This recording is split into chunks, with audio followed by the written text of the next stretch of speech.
مساء الخير دكتور، كيفك؟ أنا ونورا، وبتخيل كتير من الأشخاص يلي موجودين بهالعالم يلي عم بيركزوا هلا على الإبادة اللي عم بتتم بغزة. سعيدين إنه عم نحكي مع بعض، بس بدنا نتحدث بالإنجليزي إذا أمكن. This is a podcast that is titled Long Form, and it's produced by Jadaliyya. Our inspiration for these discussions is the well-known quote by Antonio Gramsci, titled, or in quote, "The old world is dying and the new world is, or struggles to be born. Now is the time of monsters." My name is Bassam Haddad, and together with my guest co-host Noura Erakat, are exploring this theme with a series of guests whose work has provided valuable insights into these issues. And for this episode, we're delighted to be speaking with you, Dr. Ghassan Abu-Sittah, an exceptional human being, a doctor, a physician, and a warrior in your own right. We are very lucky to have you with us, Dr. Ghassan. Ahlan wa sahlan.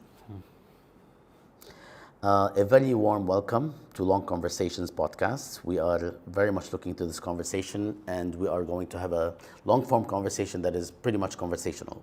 There will be very little structure, and we can go wherever we'd like to go and wherever you'd like to go. I'll say a couple of words about you. Dr. Ghassan Abu-Sittah and Professor Ghassan Abu-Sittah is a multi-award winning plastic and reconstructive surgeon with a reputation as one of the world's leading specialists in craniofacial surgery, facial aesthetics, cleft lip and palate surgery, and trauma-related injuries. A beacon of courage and humanitarianism, Ghassan Abu-Sittah is a prominent war surgeon who has selflessly put himself in harm's way, volunteering to treat patients in the most treacherous conflict zones throughout his career, most recently and most prominently in Gaza. He has championed the cause of war-injured patients, particularly children, with an indomitable spirit and a firm stance for human rights and the freedom of Palestine. I will start by the question we ask everyone, which is, in your mind, in your opinion, are we experiencing a transformation or disintegration of the international order? Or is this order experiencing yet one more challenge from which it will recover and perhaps emerge stronger than before? Are we going to go back to business as usual? So we put this question to everyone, and I would love to put it to you. So there's no doubt that Western imperialism is jettisoning a lot of the tools of the trade. From the founding myths of the Western liberal state that came about after the Second World War, which is human rights, a rules-based world order, ICC, ICJ, all of these tools of Western liberalism that were used to justify a lot of imperialist interventions are literally being set alight by Western governments in order to not protect Israel, just this racial colony, but also protect the genocidal project and ensure its longevity. And in this process of setting fire to its tools, one cannot but ask, what do they expect to do in the day after? How will Europe and North America conduct foreign policy without the tools that they've used over the last 50, 60 years? How will they conduct their war against Russia, conduct their war against China, devoid of these mechanisms? Now, what we've also witnessed is that the genocide and the support of Western governments to the genocide has acted as a vehicle for that hastened the arrival of the far right into the mainstream and into rule in the United States, in Germany, and even in the United Kingdom, where the center has shifted so far to the right that even those parties that pretend to be center centrist parties are actually, when you think about it, are on the far right of parties as existed 20, 30 years ago. Now, structurally, I believe that the biggest challenge facing global capital is that of surplus populations. And we see in Palestine, politically surplus Palestinians are being erased through genocidal means. And in the global north, economically surplus populations are witnessing a social murder through austerity measures, through denial of access to healthcare, denial of access to welfare, which aims at shortening their lives. And we have medical literature that shows life expectancy in certain parts of the United Kingdom or amongst certain populations in the United States that are almost a decade difference between them and the richer part of the population. And so within the political economy of global capitalism, there is a problem that parts of the population are no longer economically desirable and therefore are surplus to need. And politically, globally, for the imperialist project to function, there are politically surplus populations like the Palestinians who have to be erased. I want to obviously center our work in Gaza as it's ethical, it's responsible, but I want to pick up on this strand really quickly, just to maybe highlight some of the connections that you're making. You're suggesting to us that there is a relationship between this program of removing surplus populations and the way that Gaza has almost primed audiences to allow it. Not only has it primed audiences to allow it, but it's given an opportunity for these far right, as you describe them, political parties to come to power. How would you trace that? Do you think that this was an opportunity that they jumped on? Or do you think that this is racism that they're taking advantage of, an anti-Palestinian, anti-Muslim racism that they're taking advantage of to drive their agendas home?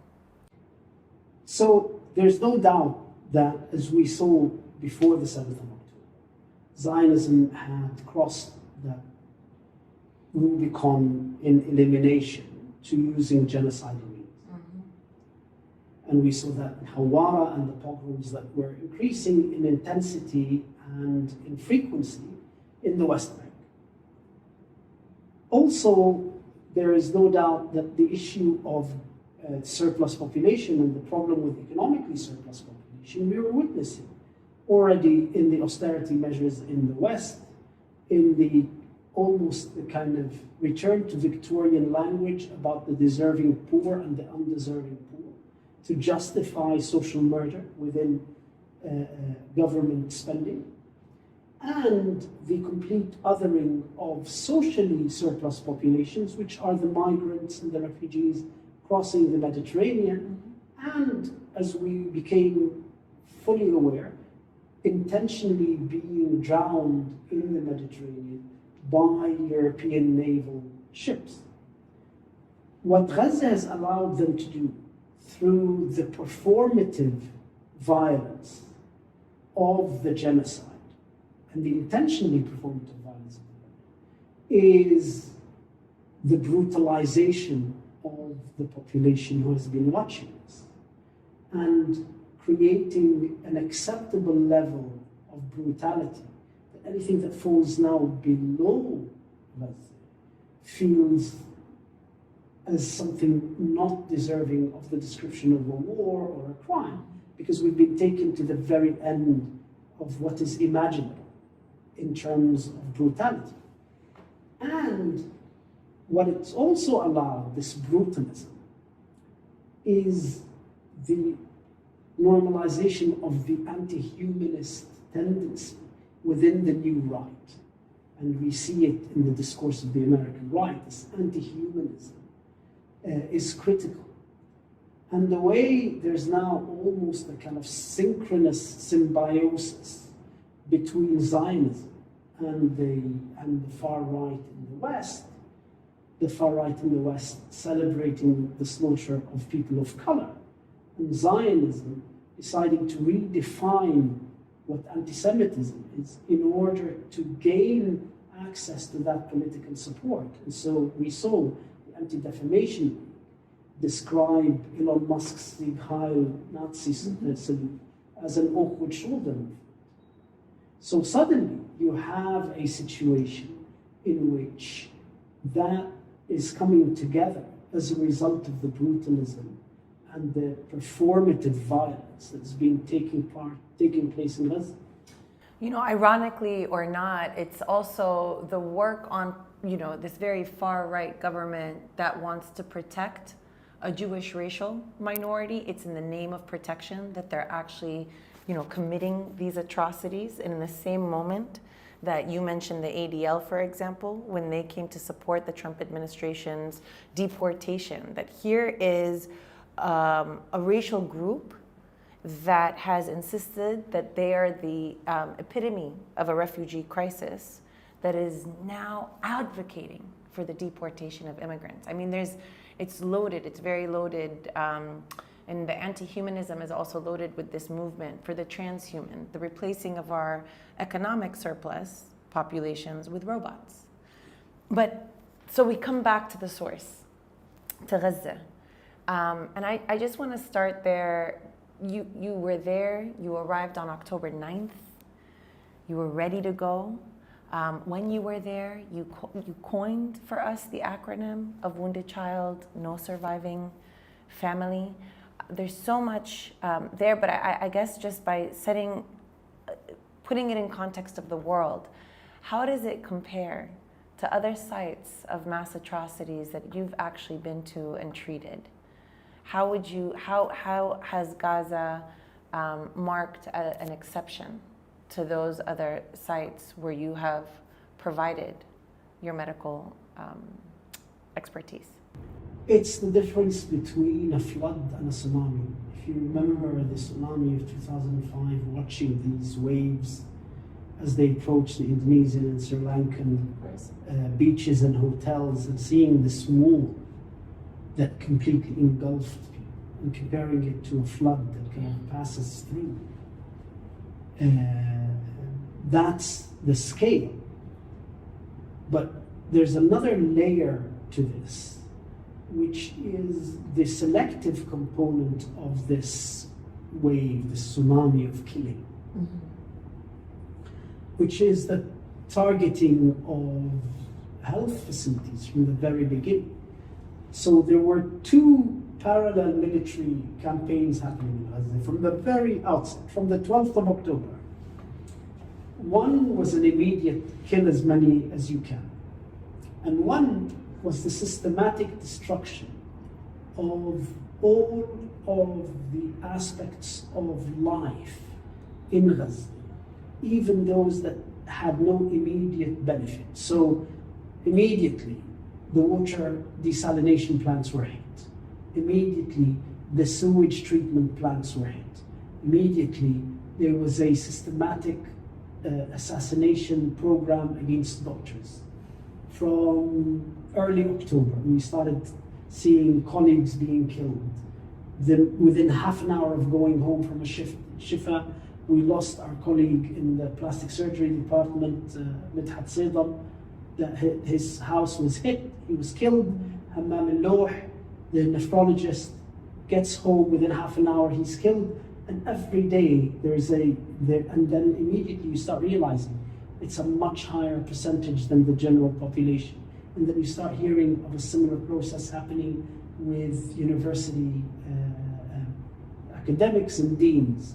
And so there is a kind of immediate slaughter, but there is a genocidal project that is laying the seeds for a much more, or laying the seeds for a genocidal project where everything can be weaponized to kill people.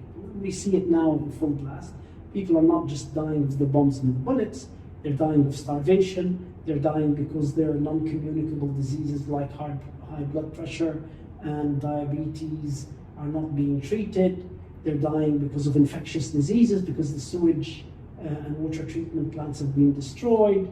They're dying of illnesses because of the over 34 million tons of rubble in Gaza with all the toxicity.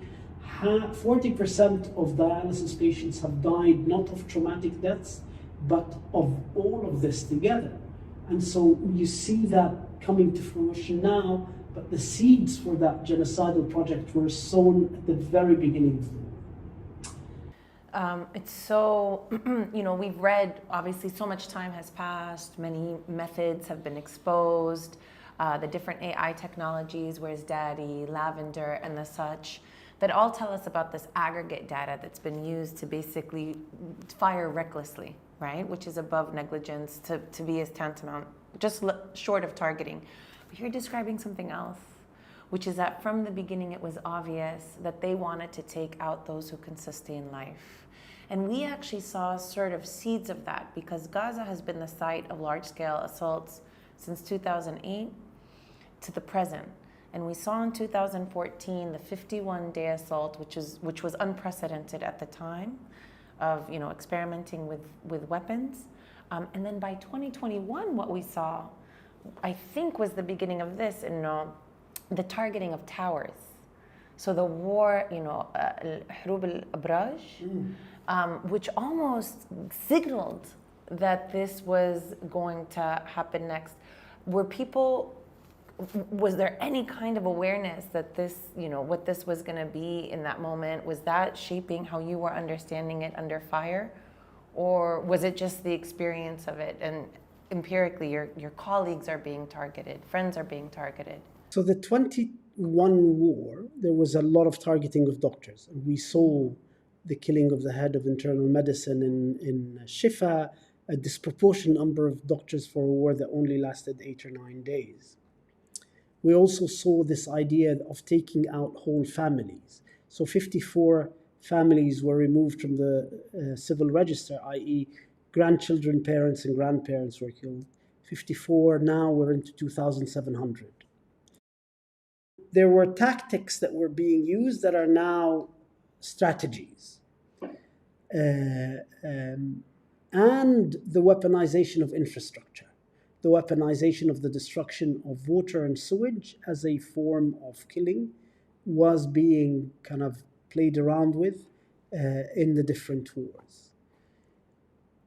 One of the biggest failures of Palestinian intelligentsia and the political elite is failing to see and understand and foresee the inevitability of the genocidal moment in Zionist elimination.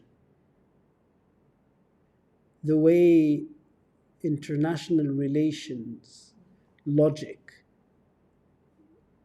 seeped into Palestinian thinking and corroded our ability to understand Israel as a colonial project with the logic of elimination and the inevitability of genocidal elimination. I think that stands to one of the failures of modern Palestinian political thinking. Despite the fact that we know that, Sayegh wrote about this in the 60s, and then we had this complete divergence of what I call the geographic logic at the expense of the ideological logic. So we are no longer talking about the need to defeat Zionism as the ruling ideology of Israel and talking about the geography. And therefore the Israelis were able to take us down a rabbit hole until you came to Oslo, where you were discussing side roads and who gets which side of the street and who gets what suburb. But that's because what this logic allowed us to think is that you can coexist with Zionism as an ideology. I obviously want to pivot back to Bassam, but on this point in specific, I take it that there was a failure to see this moment in Zionist thinking, although I think that it's intimated in a lot of the literature, especially there's a literature of indigenous studies that Palestinians have produced, distinct from settler colonial studies, which has understood this. But one of the things, and I'll say that, it was one of the things that has shocked me, and it's where we start in this conversation. Who would have anticipated that all of the guardrails would have been blown off in this moment, that all of this logic about, liberalism in itself is basically burning itself in order to fulfill this Zionist project. I think that's where, I'll be the first to say, that's where I couldn't have anticipated this moment. We are a product of that Palestinian thinking. And I think, knowing something and being fully aware of it are two separate things. We've always, all of us, or a lot of us, believed that it was the dog that wags the tail and not the tail that wags the dog. And that that Israel is a settler colony, a racial settler colony that answers to its metropole, and that the West is the metropole. But we were taken down this rabbit hole when we agreed into this assimilationist idea that our national aspirations were to be another third world country that is accepted by the West and proves itself useful to the West, and that's how you get your independence. That process allowed us to have bizarre conversations about European foreign policy and trying to find the difference between European foreign policy and American foreign policy, or trying to explain that somehow, imperialism is a misunderstanding and better Palestinian PR would have solved the issue of all of this. If I had a dime for every time. Absolutely. And I remember these bizarre conversations in the 70s and 80s about Arafat's accent. Somehow that if he'd spoken better, that the Palestinians would have been getting a better deal from the American administration. At the end of the day, this is a colonial project, and Israel is a racial colony that in a lot of ways behaves very similar. And more interestingly, and I think for me, that is the kind of gasp moment in this war, is how disposable the Israelis are as colonists to the West. So we've been fed the lie about the sanctity with which they hold the lives of their soldiers, the lives of their dead, that Israel cannot withstand the kind of losses that other countries can. And now we see, especially in the last month or so, on average 3 to 4 Israeli soldiers being killed every day, and the war continuing, because like the settlers that were sent to North America and the settlers that were sent to Australia, they were lesser citizens of the metropole than their counterparts that stayed behind. Dr. Ghassan, I want to ask about a couple of questions that might be related. The second one will be your immediate impulse to actually go to Gaza right after October 7th. And we had talked about this together. I would like you to talk about this second, but first, if you can tell us in comparative perspective, in a bit more detail, in general, how would your experience in Gaza compare to other events, atrocities, tragedies, calamities that you have actually observed, witnessed, and worked within in the past decades?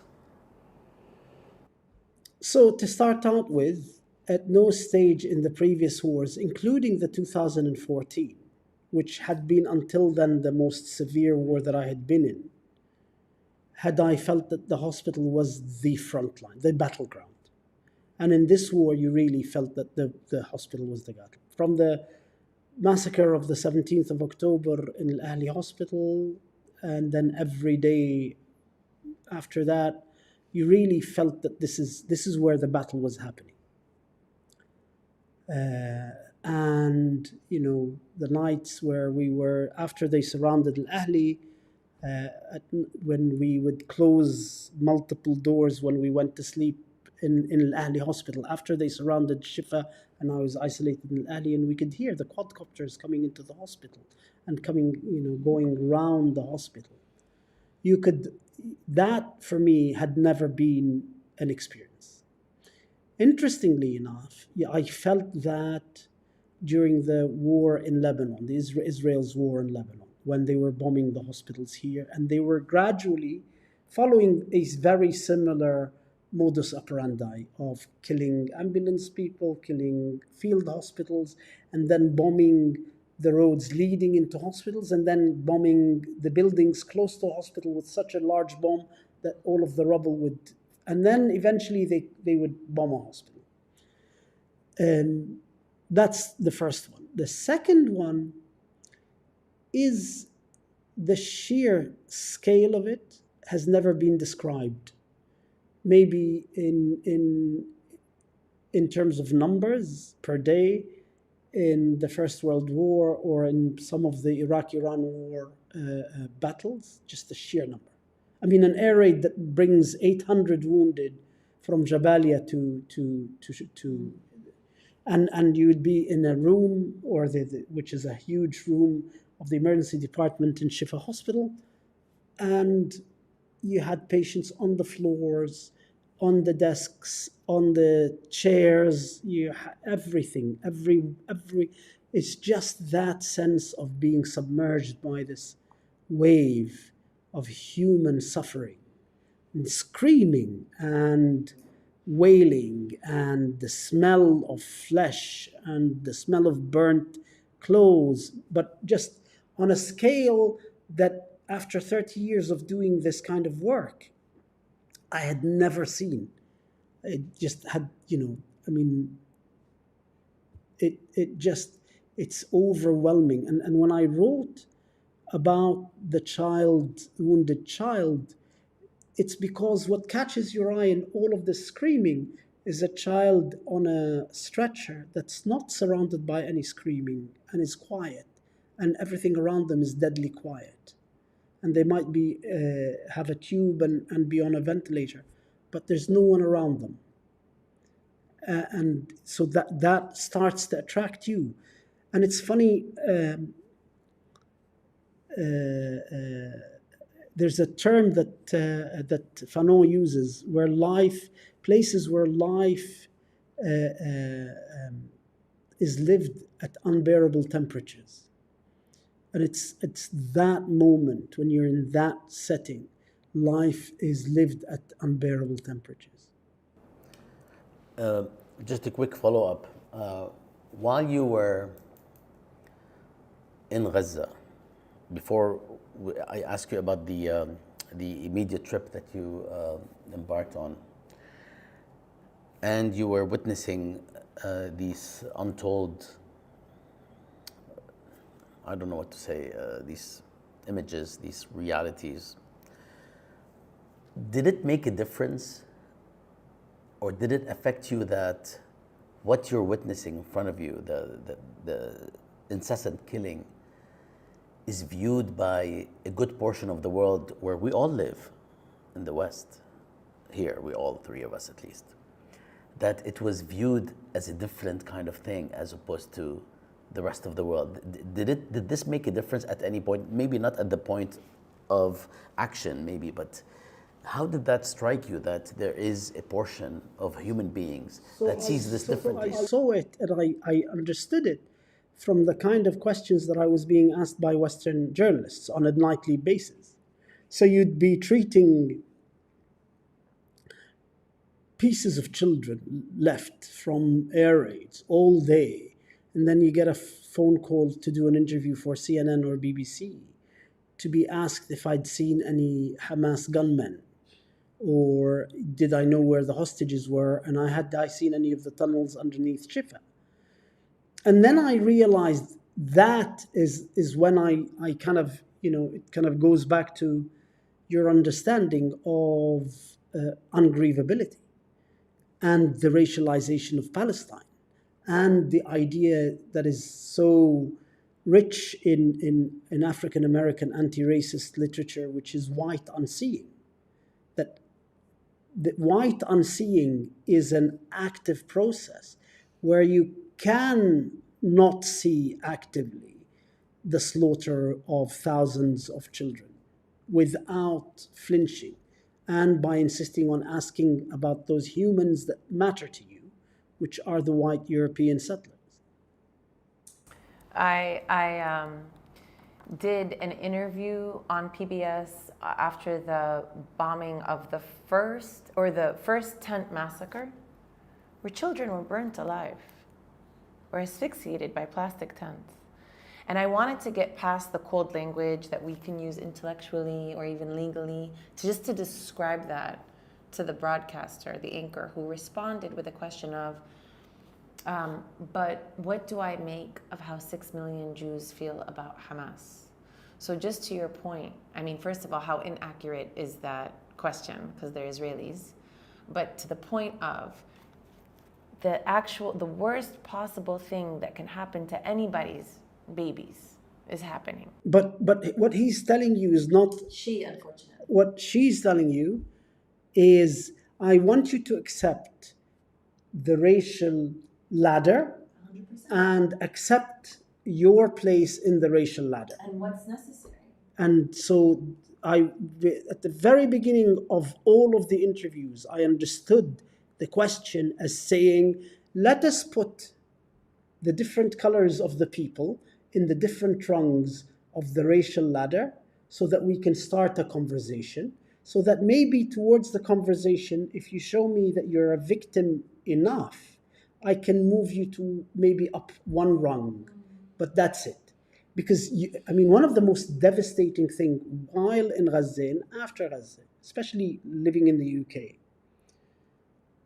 is the realization, had the Israelis killed that many kittens, Western audiences would have been absolutely livid. They would have been apocalyptic about their response. But it is what the success of the genocide is the way that Israel was able to tap into the essence of European, and what I mean by European, old European and new European identity. We have to accept that colonialism is a formative moment in European identity. Europeans became Europeans in 1750 when the Spanish statelets joined and then sent Christopher Columbus. That's when Europeans became Europeans. And with that colonial formative part, the genocidal instinct is a critical part of European identity. It is the only thing that, and what proves it is the Holocaust. The fact that Europe accepted that or decided that the Holocaust was a genocide, but not the Namibian genocide was a genocide that was committed by the Germans and took out 80% of the Namibian population, or the 10 million Congolese was not a genocide, established or protected for its use in Gaza the idea of the acceptability of genocide as long as it's not committed against other white people. And it becomes a genocide when it happens within Europe's shores. I mean, that's precisely then it becomes a genocide. Then it becomes a genocide. Although, in that case, they understand full well that genocide is a story about their identity, but not when it's happening against others. I just want to pick up on this point that you were sharing with us now in regards to kittens versus our babies. And I mean, here we pick up on the idea of the demanding, and I remember I wrote this on October 10th, 2023, the violence of demanding perfect victims, right? The narrative, they'll accept and they'll feel bad. They'll say it, we feel bad and have sympathy for these children. But somehow it's our fault because of Hamas, and bringing in and weaving in Hamas into the story. Now, what's horrifying about that, aside from the obvious, is that they know nothing about Hamas, and that even discussing its history, its establishment, its distinction from other formations that might, have some sort of Islamic ideology, is not only that they don't know, but it becomes forbidden to talk about. And it's inconsequential. Because, I've had 9 complaints and legal cases against me all triggered by or actually instigated by UK Lawyers for Israel, which is an organization in the UK that openly says it's part of the lawfare against those opposed to Israel. And the accusation was support of Hamas, support of terrorism, and anti-Semitism. Trying to argue against the idea that ideologically I cannot possibly be a supporter of a religious political party was inconsequential. Mm-hmm. It doesn't matter. By virtue of color, you support Hamas or you don't support Hamas. Not by virtue of ideology, where you stand with regards to theology, where you stand with regards to the relationship between religion and politics. That's indifferent. If you're brown, and you're Muslim, then there's a good chance you support Hamas. And now, even if you're white and you're not Muslim, supporting the Palestinians means supporting. It doesn't matter. They write the rules of discourse as they go along, and you have to accept them. And as you said, your margin is that of victimhood, but that's it. So this gets I want to go back to the question of kittens. Okay.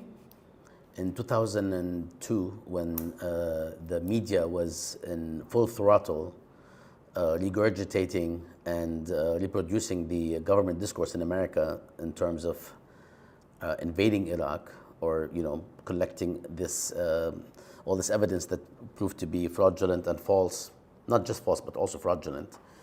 I had written something about, right before we actually went to Iraq, you probably know, we went to Iraq, we made a film. We were the first team to enter Iraq right after the invasion, and we made a film about what was happening there. I had written something for which I was yelled at and screamed about. It was like a small note somewhere at the time that if you filled Baghdad with kittens and puppies, there would be an uproar against the war. It's very interesting that we're thinking along the same lines in terms of this dehumanization of. It's not just you, actually. There's thanks to social media, I know this about the donkeys in Gaza. Not quite. Do you want to tell me about that first? So there is a piece of news in one of the Israeli newspapers that the Israelis have been saving donkeys out of Gaza and sending them to a donkey sanctuary in France. But there is a similar story which actually did happen for I think donkeys and a donkey sanctuary from Afghanistan when the Americans withdrew, and the British helped transport some of these donkeys. I hadn't seen that. I saw a Vietnamese student in the United States at an Ivy League school who put out a poster who said, at 1 p.m. I'm going to burn a dog in front of this, the library. So 1,000 students showed up to protest. And in that moment, he said to them, you need to show this same amount of compassion for the Vietnamese who are being slaughtered by American empire.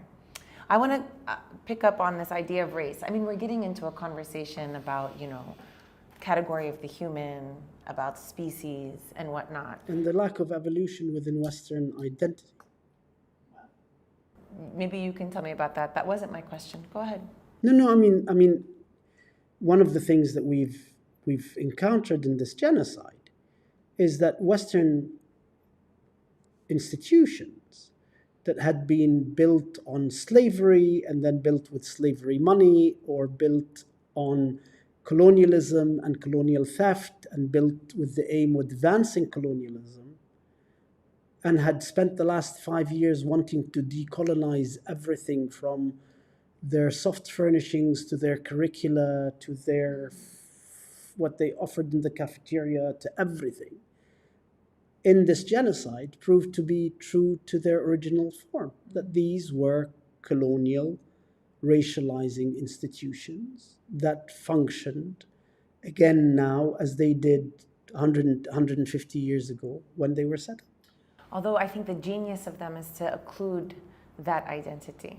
Is to occlude the identity. They did for a long time until they had to now. Yes. Until now, and that's what it is.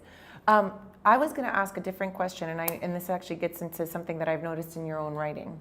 But as you tell us, you know, this idea that we were talking about Hamas and how it's treated, it's for me, for anybody that's critical, infuriating that after 648 days, there's still horror that, you know, about what Hamas did on October 7th, and yet 648 days of beheaded children, burned alive, never leans into the monstrosity of the West, let's say, because it's, you know, particularly of Zionists, but also of the broader West. It indicates that there's this, the problem is this ontological kind of belief that nothing the Israelis do can shift them out of being victims, and nothing Palestinians do can shift them from being culpable. Right? But it's this also is a about the racial ratio. That there is no point in which your life will be equal to that of an Israeli, and therefore there's no tipping point where the balance would shift in your favor. Where we can have this conversation. If enough of you were killed, there's no point in which this could happen. Even arithmetics don't matter. Oh, absolutely, absolutely. But I mean, to go back to kind of Western identity,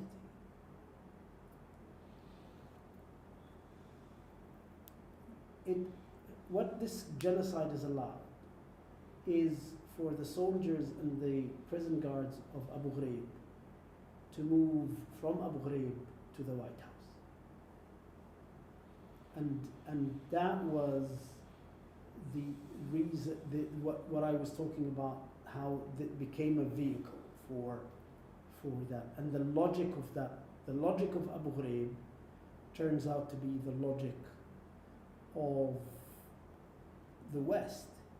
But you no longer needed to keep that hidden in the dungeons of Abu Ghraib. You can now have a defense minister who has walked literally, it looks like he's walked out of Abu Ghraib from torturing and tormenting naked Iraqis to becoming defense minister. I mean, I think it would be really ironic for a lot of young people to know that it was actually pictures from Abu Ghraib that catapulted, right, an American public as well as a Supreme Court to decide that they had, you know, jurisdiction that, you know, over these atrocities, versus in this moment, there's not even that possibility because of how far right everything is shifted. But back to the race question, yes, the arithmetics, the value of life, but the thing that you're also telling us about is something that we know is universal, and it's one of the things that's reflected in your work. If anybody reads you, it's obvious, you know, you're reading a lot of critical thinkers and race thinkers. And, you know, you had shared with us that there was a moment in which you actually shifted, that your reading of race literature was a moment that happens when you shift from reading medical books to another literature. Can you describe that shift for us and why it was relevant to your own work? My theoretical reading was always, until probably 2011, Marxist in nature. I had grown up within that tradition, and where I went to university, there was a strong left-wing trade unions in Glasgow. It was a big industrial city. It was a left-wing city. And it wasn't until 2011, and I moved back to Beirut, and I started treating Iraqi patients wounded from the different wars in Iraq. And then after this, the Syrian war started, seeing wounded Syrian patients and seeing some of the patients from the Lebanese Civil War, that I started looking for more nuanced lenses with which to understand what I was saying. It was why different patients were coming to me and others were not. How do you understand the wound as an archive of war? How do you see the political capital inherent in wounds? And that kind of set me off in a trajectory with the help of my research collaborator, Omar Dewachi, who helped guide me down this road of trying to understand beyond the kind of classical Marxist-Leninist teaching that places economy first and foremost and understanding things, and trying to see a nuanced, with more visual acuity of lenses than what I had been trained to do. And then what happens is with every war, you come back with a million questions. And then you start looking for those lenses that allow you to read what you witnessed, like the Marches of Return, which I had seen as an act of mutilation. 8,000 young men, mainly shot in the legs intentionally.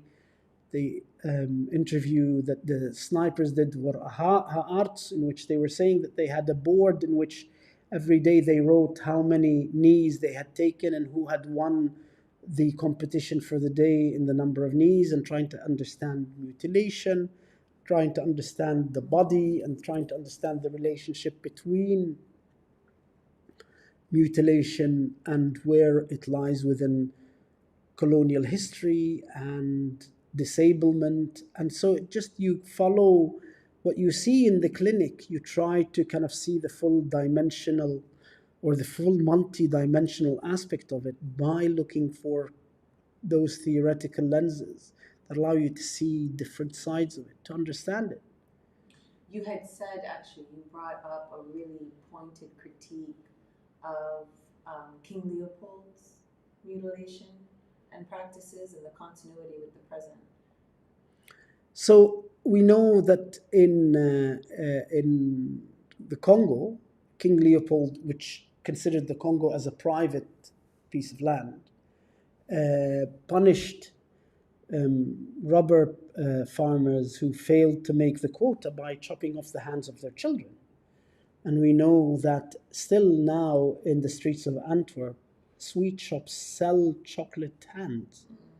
And it had, as part of trying to understand mutilation, I mean, the thing is that plastic surgery is the surgery of returning the body to form and function after injury. And so it's very much centered in the flesh, and trying to understand that dimension of mutilation as the alteration of the flesh without the intent to end life. So unlike other military activity, the mutilation aims at keeping the victim alive, but in an altered state. And in a state that the body's form is determined by the oppressor, which then creates an immediate alienation in the victim between them and their altered body, because they no longer own that shape, and sometimes they no longer recognize that shape because it's owned by the Israeli who shot you in the back of the knee, knowing that in the last 10 centimeters at the bottom of your thigh, the nerve and the artery and the joint meet, and so that bullet will take out those three. Or in the pager attack, which was where the explosive device was calibrated not to kill, and then the pager went off and giving enough time for it to be picked up and placed in the face before it explodes, so that it would mark the face, take out the eyes, and amputate the digits, but not kill, and could have easily been altered to kill. But then, so you try to understand what mutilation is as someone who's working with mutilation, to undo mutilation as a plastic surgeon, but you need to understand why it's done and how it functions.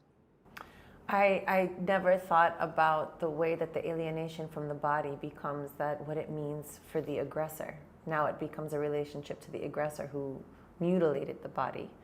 So thank you for that. Also in your study, you had mentioned that so much of this reading had also taken you to Black feminist literature. And last week I heard you actually cite Toni Morrison in that work. And so has that also been part of shaping the way that you've approached this question?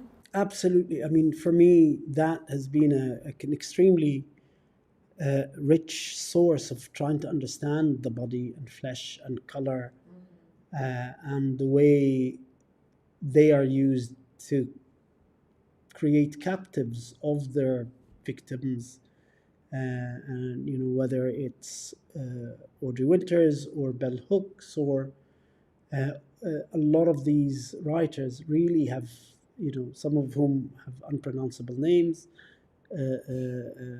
Some have been very important for me to try to. Yes. Habeas viscus. And I'm sure when they wrote them, they didn't think that a plastic surgeon would find them interesting. But in plastic surgery, you do deal with the flesh, you do deal with form and function, and you do deal with the idea of where aesthetic is functional and where aesthetic is not functional. This actually goes back to something else that you had been saying about the body, the flesh, and the relationship between land and flesh and marking the colonial encounter. So how does that, just taking the body back to the land, what is the relationship between that and the way that you've been thinking about it in colonial violence? So settler colonialism starts the day after the land is occupied. And therefore, it aims, or it's obsessed with eternity. The French were convinced that they were going to be in Algeria forever. The Israelis think that the Israeli state will remain forever. And therefore, that longevity or that obsession with eternity means that the body of the indigenous population becomes the battleground. Disabling it, weakening it, marking it. And the obstacle.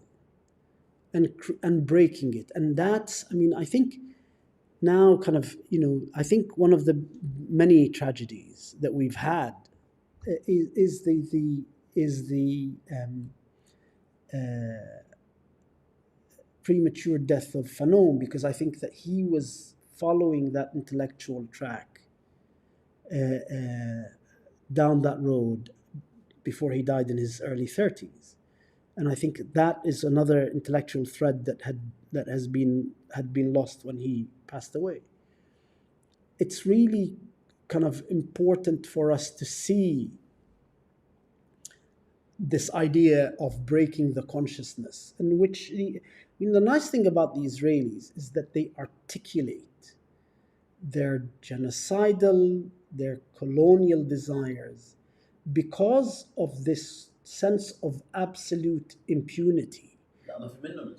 They're like a disinhibited alcoholic, where they will tell you exactly. And so, this term kay al-wa'i, which is branding or searing consciousness through war and physically altering consciousness through war, which is a military term that the Israelis used to justify their wars on Gaza. That is exactly what the aim of that violence against the body of the indigenous population aims at: creating that alienation within yourself, creating that enfeebled sense of yourself, and most importantly, and this is the psychopathy of also articulated by Trump, the settlers' sense of omnipotence, that they will inherit the earth. They are the rulers of the earth. And we saw that in the AI-generated video that Trump made. It is the best expression of white settler deity, sense of deity that we've ever seen.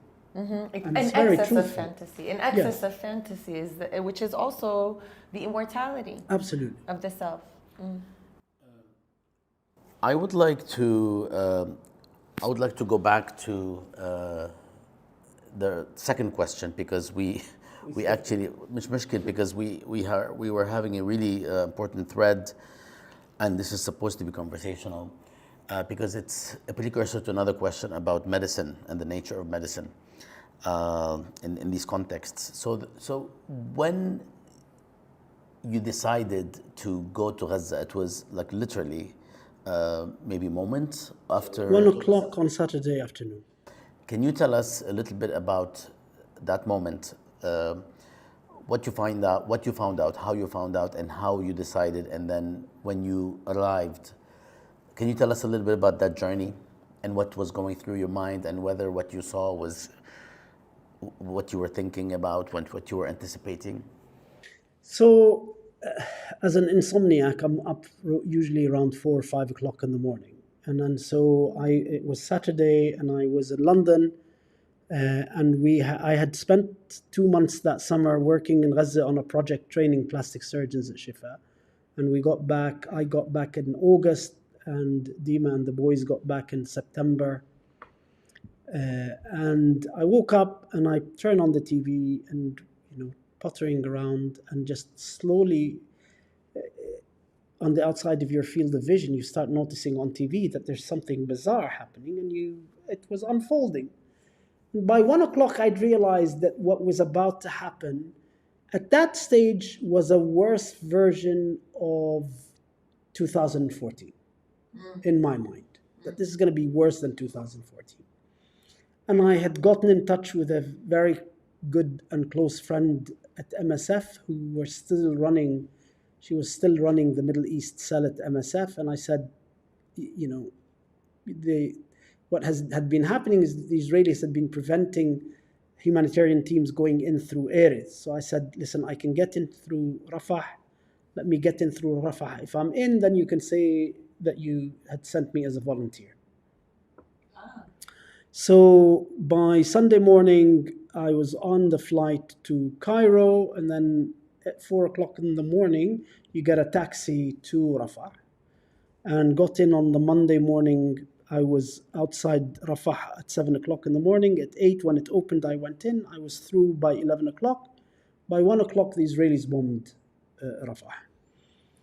I got to my uncle's house in Gaza, and I thought that's where because it's walking distance from Shifa, I thought I'll stay there, it's comfortable. And then every day, as I did in the 2014 war, I'll walk to Shifa.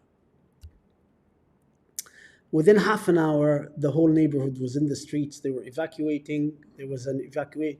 Remember, Rimal was bombed the first night. So we had to move to another cousin's house, and then we got pinned down that night.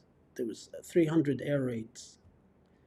So I didn't make it into Shifa Hospital until the Tuesday, the 10th. And I remember walking in through the gates of Shifa and running into Dr. Abu-Sittah, who had been arrested, and Dr. Abu Rish and Dr.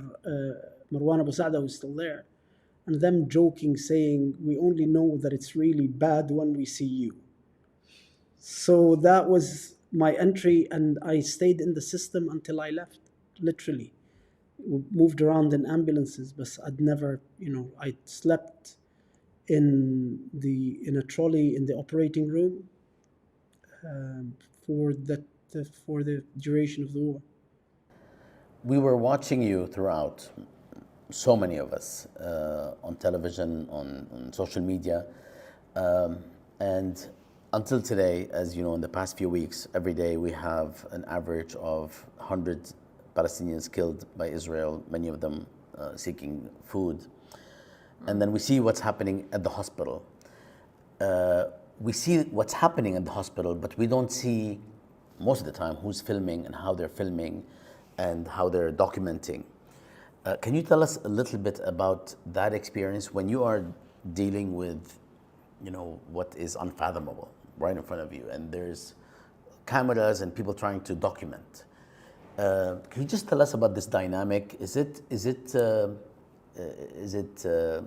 What does it do? Is it disturbing? Is it something that you just are used to? Is it something that you have any qualms about? I'm just interested because we were in previous modes, we were in quote unquote danger zones when we were filming, for instance, in Iraq or Palestine or Lebanon. But I was never in a situation like this where you're immediately dealing with victims, that especially children. Can you tell us about that dynamic at hospitals in terms of the documentation?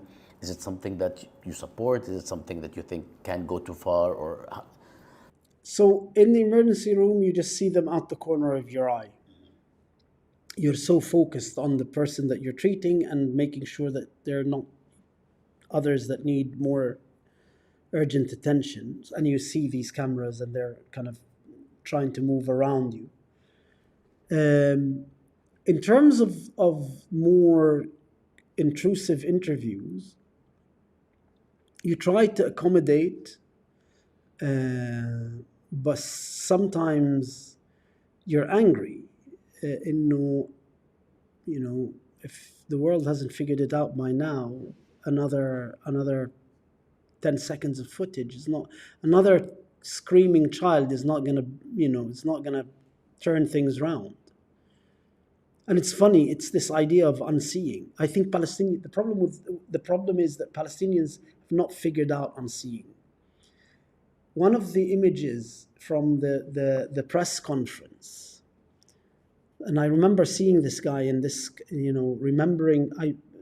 you remember, I was on the podium and there were lots of bodies, and there was this guy holding his baby's beheaded body in front of the cameras, and he would move in front of the cameras, thinking that if the world only sees. And I remember seeing him doing this, and I remember thinking of The Invisible Man, which is a novel that came out in the 1920s, and the first novel that talked about how racist white unseeing is an active thing, and that this poor man doesn't realize that there's a skill of unseeing. That they don't. It wasn't by mistake that the world hasn't seen his beheaded child. If he puts his beheaded child in front of the camera for the following week, the world will still unsee his child.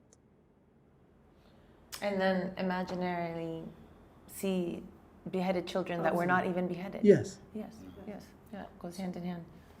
So that brings me to another question about, and for those of us who are not steeped in these concepts and terminology, the difference, if you can tell us a little bit about the difference between humanitarian medicine and liberation medicine, which I know that you address, and can you tell us a bit more about this distinction? So if you think about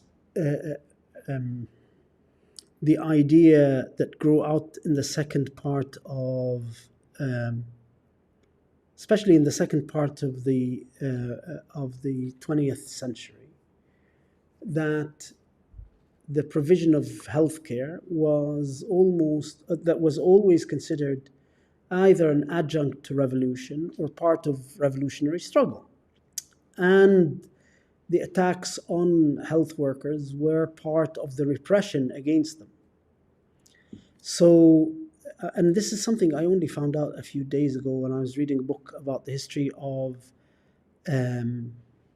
the Algerian Revolution, is that the French, there were 25 Algerian doctors when the revolution started in 58. By 61, the French had disappeared 7 of them, publicly executed 2, and drove 12 out of clinical practice.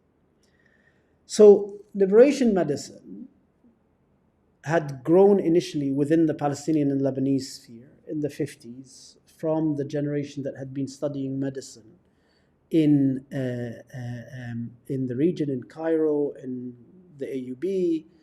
And then when they graduated, they've discovered that their nation was a nation of refugees, and there were all of these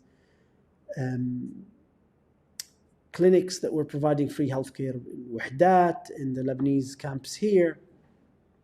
And then it started to evolve with the evolution of the PLO and the Palestine Red Crescent Society as a formative part and a founding part of the PLO. And then the whole experience of the PLO in the 60s and 70s in Lebanon, with the siege of Tal al-Za'atar and the massacre of Tal al-Za'atar and the role that the doctors played in the siege of Tal al-Za'atar. And then in the south, the hospitals in the south, in Nabatiya, in Bint Jbeil, and how that and the volunteers that were coming from the European left as a form of solidarity. The provision of healthcare as a form of solidarity, and for Palestinians, the provision of healthcare as a part of the struggle and a tool to mobilize the Palestinian people as part of the struggle. And we saw that how, despite 82 and then the end of the PLO here, it then reappeared in the first intifada in the form of the medical relief committees and the health workers committees as an intrinsic part of the struggle of the first intifada. And at the same time, globally, you had the idea articulated by Che Guevara that actually health has to wait for the revolution to succeed. And as a doctor, he forsake his medical career because he believed that real health will only happen once the revolution succeeds. And then you had that evolution into the work that Fanon did, in which he centered provision of healthcare as part of the liberation struggle. And then with his demise and the growth of humanitarianism, you had the idea that actually real humanitarian medicine had to be neutral and not take sides. And then it kept morally eroding until it became a justification for imperial intervention in Somalia. And now you can humanitarianize the genocide, and we can see humanitarianism actually coexisting with genocide. This idea that there is no conflict between humanitarian activity and an ongoing, fully fledged genocide. And that humanitarian organizations can, in all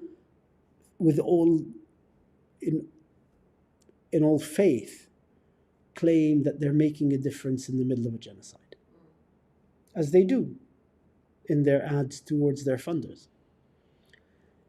Liberation medicine views the act of the provision of healthcare as a central part of the struggle,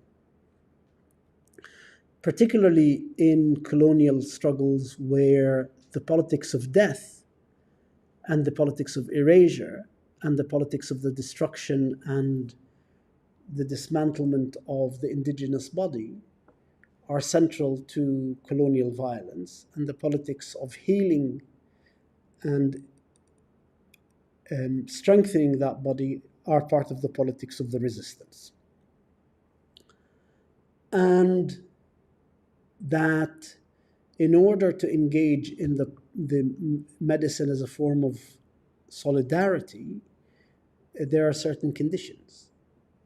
Respect for sovereignty, not just individual sovereignty, but collective sovereignty of the Palestinians, that you place yourself at the service of the Palestinians, not try to create parallel systems that undermine the sovereignty of Palestinians, that you are part of a struggle, as opposed to some bizarre notion that you're neutral to the struggle, that you accept as a Westerner that you are complicit by virtue of where you come from and the government to whom you're paying your taxes in the slaughter of these people, and that your presence is there to strengthen and amplify their struggle rather than to save them. And that this solidarity aims at allowing them to continue their struggle. And that medical assistance that you might provide is only effective if it can prolong their resistance to their oppression, because the health consequences of that oppression can only end if the oppression ends. Can I just capture that? I think, because I've been thinking about it as well, that here the primary distinction is not merely to save a life, but prolong the possibility and the potential to resist. Absolutely. All right. Thank you. I want to ask a quick follow-up before I'll give Noura the last word, because طولنا عليك, we kept you for too long. So this is, a difficult question for me, at least. When you observe children, especially the preteen, because they're, the way they process information is on average a little different than, 14 and over or 13 over. Like little kids, when they wake up from surgery and they discover that they're missing limbs, I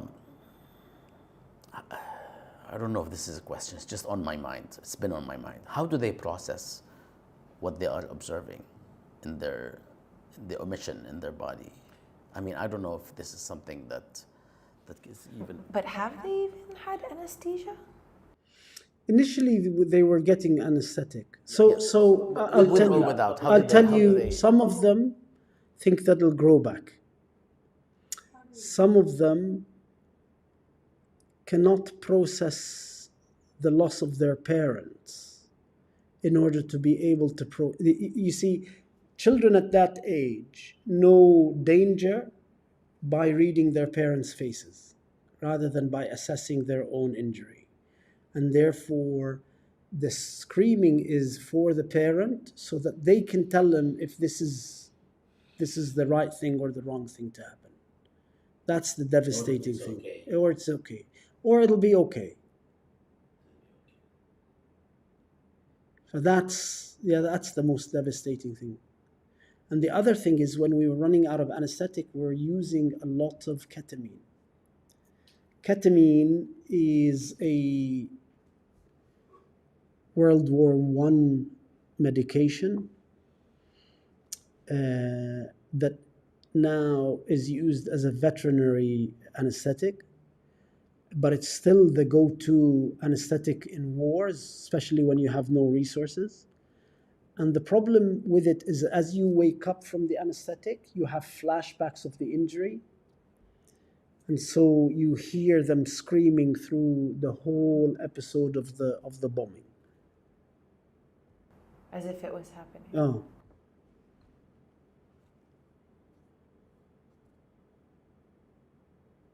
Yeah, that's a lot to sit with.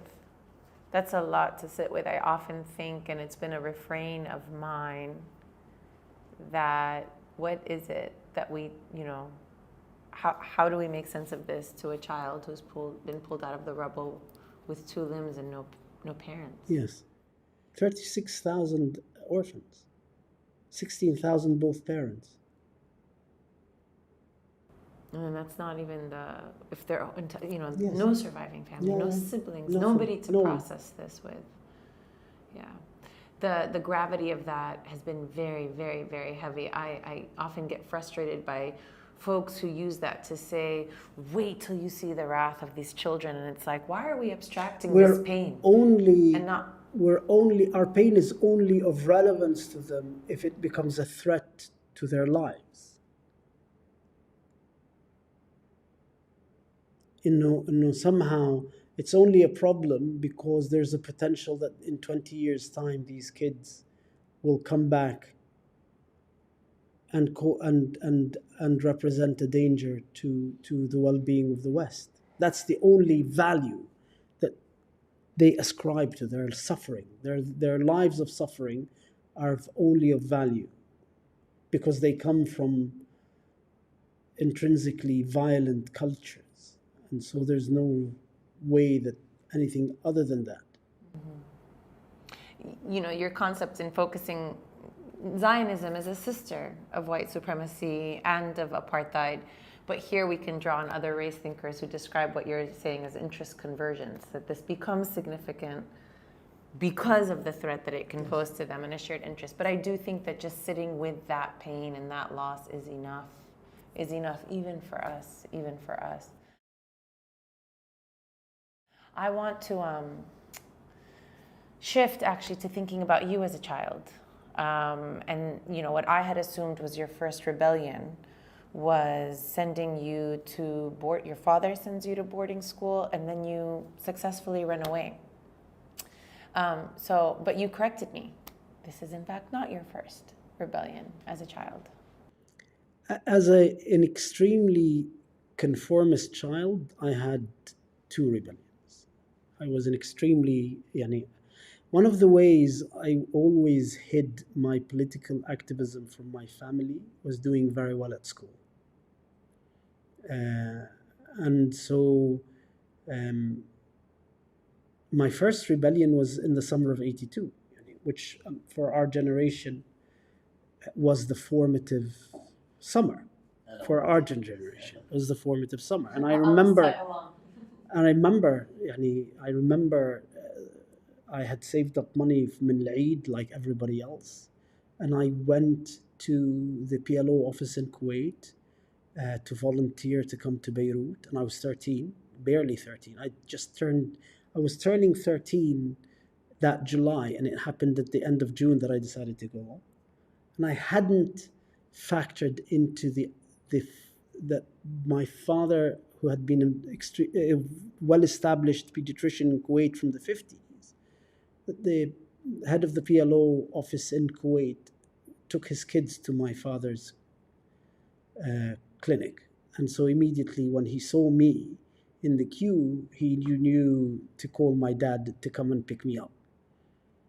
And I remember that was my first kind of attempt at rebellion.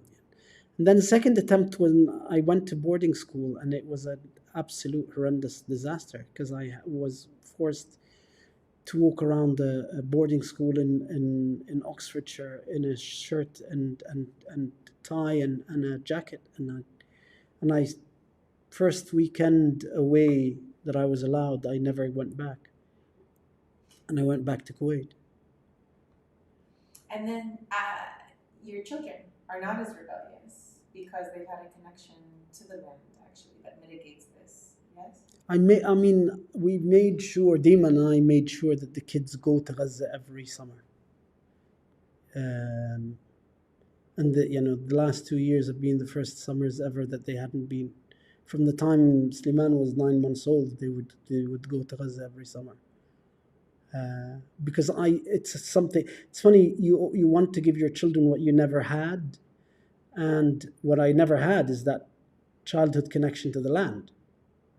And so I wanted them to have that childhood connection to the land, not just the intellectual and the emotional connection to the cause. And you describe that distinction as primarily being one that differentiates those who grow up close to the land and those who grow up in Bishatat. Yes, absolutely. Well, I was in Beirut in 1992 and 1982, and we were probably the same age. And I probably didn't have as much of a consciousness as you to want to, because you were maybe elsewhere, and it was I remember vividly those days, and I was also in Beirut in 2006, right on both times on the line. 2006 is the only war I did not go to because Sliman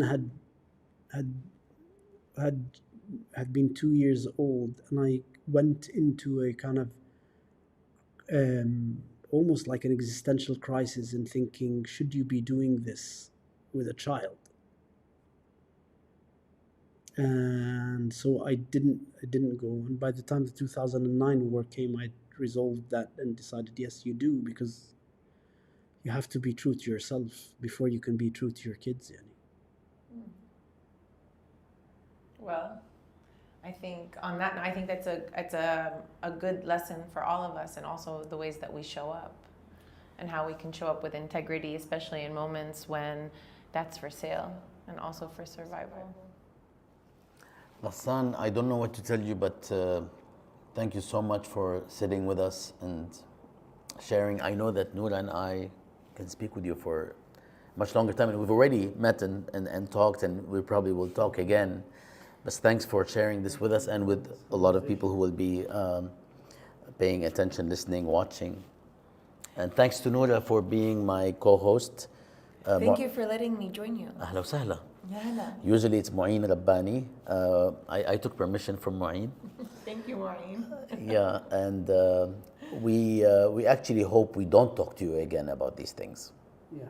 So that maybe they will not happen. But something tells me, based on what's happening today, Absolutely. next door in Syria, and what's been happening, is unbelievable.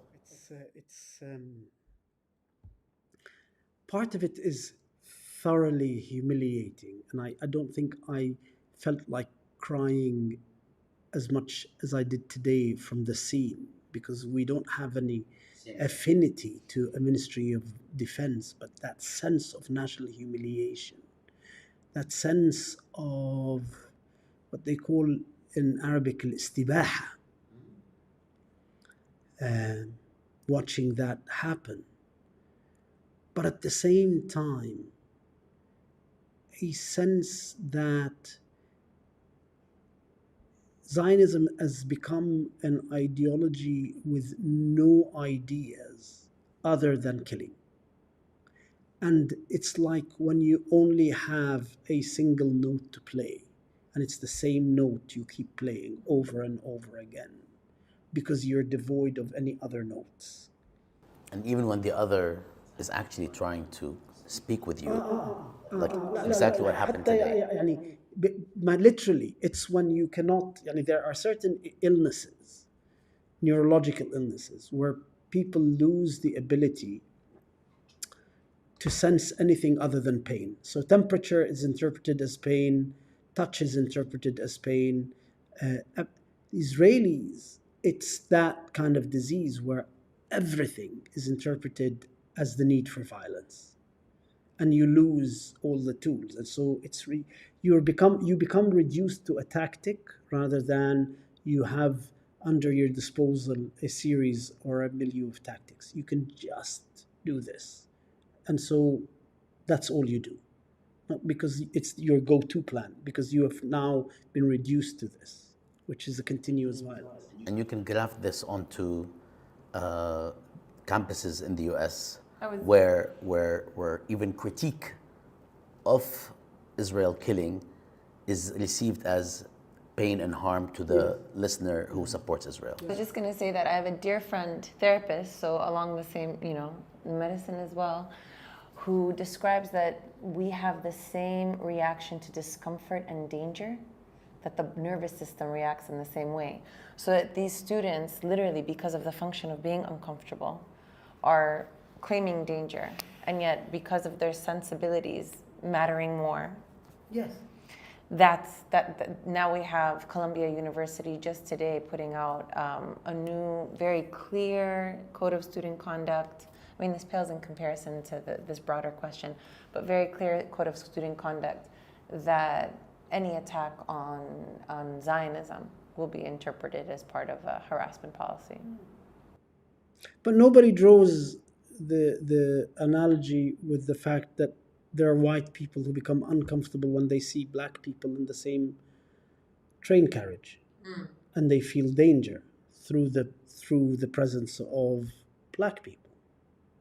Sheer presence, yes. Hey. Well, shall we release Dr. Ghassan? We will, but I also want to say that I wouldn't give them that much credit. I do think that there's a lot that we don't know about, and we're seeing that now. I mean, claims of white genocide are not only real, but they're being acted upon. No. What I'm saying is that there's no link between that being interpreted as just a form of racism and that being interpreted as a form of racism.